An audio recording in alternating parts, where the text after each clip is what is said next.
The scene which we'll be taking a look at is from Sweeney Todd, the Demon Barber of Fleet Street, in which Johnny Depp sings Pretty Women. It is a crucial moment in the film's narrative as it showcases the complex relationship between the film's main character and his enemy, Judge Turpin. The score, created by Sondheim, is a masterpiece of musical theater.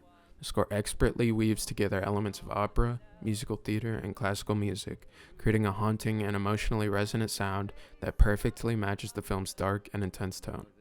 Sondheim's lyrics are poetic and evocative, capturing the complex emotions of the film's characters and adding depth and nuance to their stories. The score accentuates the film, enhancing the drama and tension of scenes, and bringing an added layer of emotional depth to the film's themes of revenge, love, and loss. However, to begin, we must address some things. First, we will be taking this piece by piece. Secondly, the score I've chosen to use is from the original play, and the score from the film is taken down a few keys to the key of D. So I will be referencing things in the original key of F. Do note that the melody and harmony remain wholly the same, with some minor exceptions, such as cutting orchestral filler. Sit, sir. Sit. You see, sir, a man infatuate with love, her ardent and eager slave. So fetch the pomade and pumice stone, and lend me a more seductive tone, a sprinkling perhaps of French cologne. But first, sir, I think a shave. The closest I ever gave.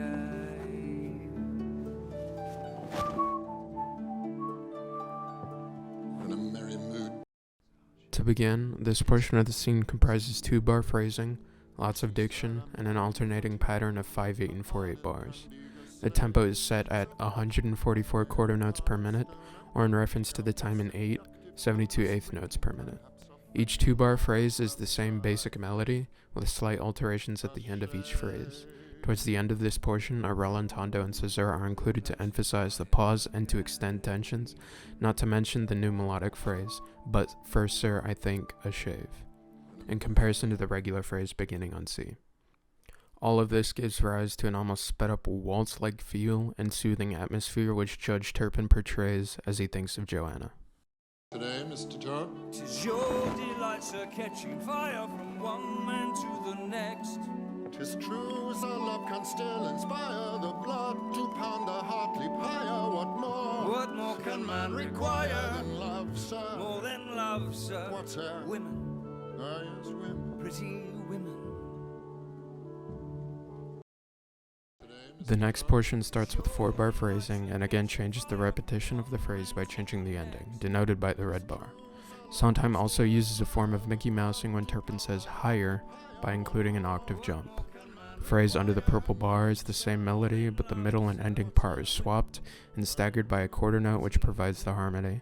On top of this, I've denoted an unstressed syllable over women as it shows elegance and beauty. This is because they both speak of Joanna, but in different contexts. Sweeney speaks of Joanna knowing that she is captive to Turpin's desires, while Turpin speaks of the Joanna he idealizes and wants to marry. For what this means to the scene, it means that tensions continue to rise due to Sweeney's plans, and Turpin's daydreams are still deluding him of Sweeney's plans. The music also provides the subtext by which it outlines this as well.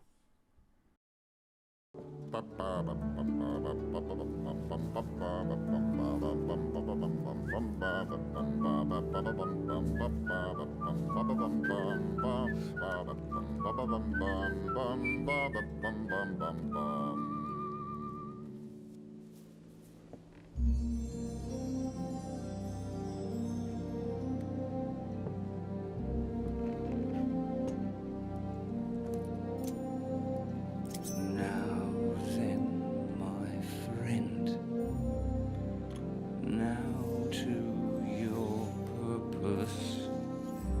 Patience, enjoy it. Revenge can't be taken in Make haste, and haste, if we wed, you'll be commended, sir. my lord. And who may it be said is your intended, sir? My ward. And pretty as a rosebud. Pretty as a lover. What was that? Nothing, sir. Nothing. May we proceed? Prior to the entrance of Sweeney, a key change and tempo change occurred. Still talking about the original score, we changed from F to G, bars of 3/4 and 72 quarter notes per minute instead of 144.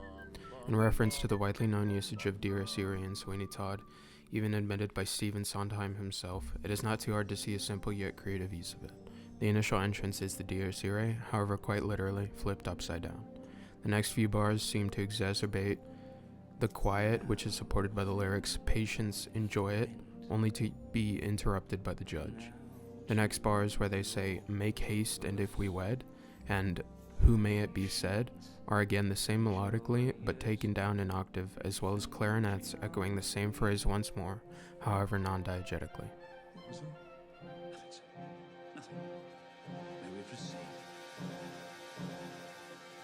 Pretty women, fascinating, sipping coffee, dancing.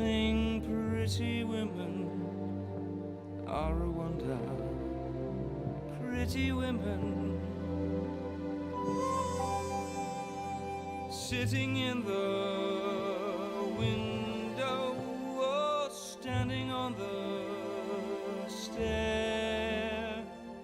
Something in them cheers the air.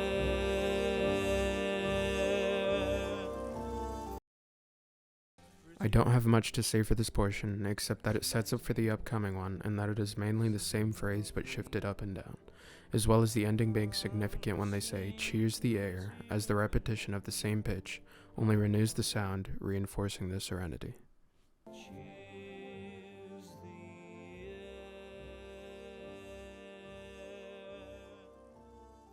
Pretty women Silhouetted, stay within you, glancing, stay forever.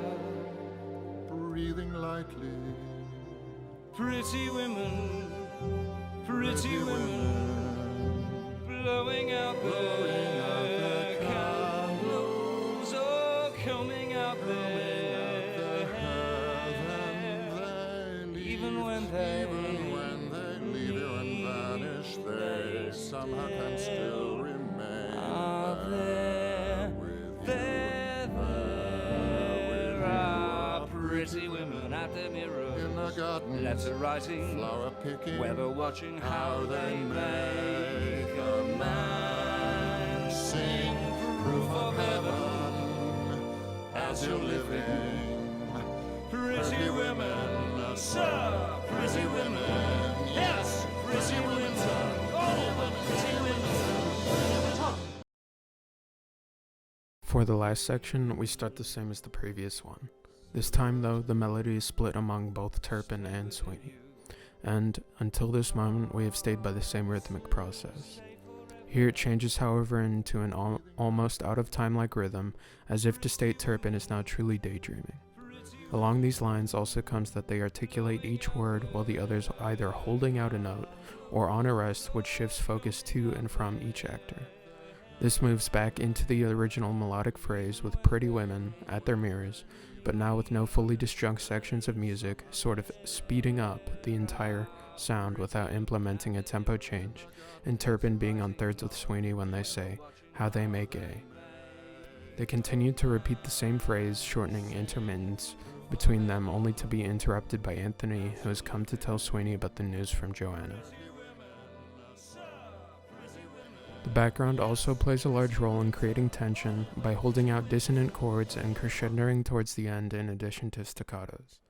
All in all, Sondheim musically represents the powerful dynamic Sweeney wields and reverie Turpin feels by both subtle and nuanced techniques and more distinct forms and fashions such as the dissonance.